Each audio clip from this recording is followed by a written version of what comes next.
देश की जनता से अच्छे दिन लाने का वादा करने वाली बीजेपी के अब खुद के दिन ही अच्छे नहीं चल रहे हैं। इसीलिए बीजेपी को एक के बाद एक कई बड़े झटके लग रहे हैं। उसके सहयोगी भी उसे आंखें दिखा रहे हैं। अब बिहार में बीजेपी को करारा झटका लगा है और ये झटका बीजेपी के विरोधियों ने नहीं, उसके सहयोगी ने ही दिया है। कैसे, जानने के लिए देखिए ये रिपोर्ट। 5 राज्यों के विधानसभा चुनावों में एनडीए के सहयोगी दल आपस में ही लड़ते दिख रहे हैं। मणिपुर में बीजेपी के सामने जेडीयू चुनौती पेश कर रही है, तो यूपी में वीआईपी और जेडीयू ने बीजेपी की राह मुश्किल कर दी है।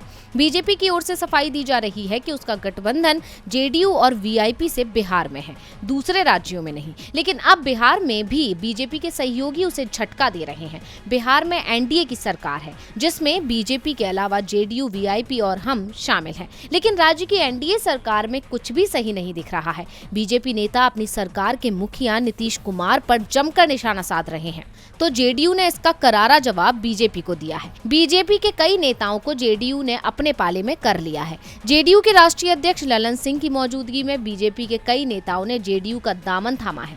लखीसराय के बीजेपी के पूर्व जिला अध्यक्ष कन्हैया कुमार, पूर्व भाजपा नगर अध्यक्ष गोपाल कुमार समेत बड़ी संख्या में भाजपा कार्यकर्ताओं ने जेडीयू का दामन थामा है। बीजेपी नेताओं के जेडीयू ज्वाइन करने पर जनता दल यूनाइटेड के राष्ट्रीय अध्यक्ष ललन सिंह ने कहा कि जेडीयू एक पार्टी नहीं बल्कि एक परिवार है।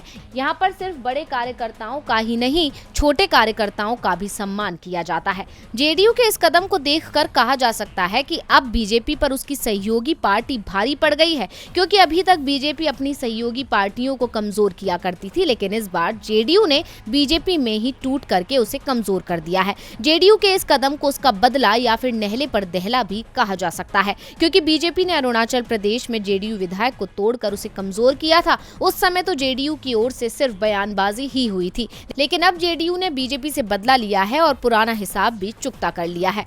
डीवी लाइव की रिपोर्ट।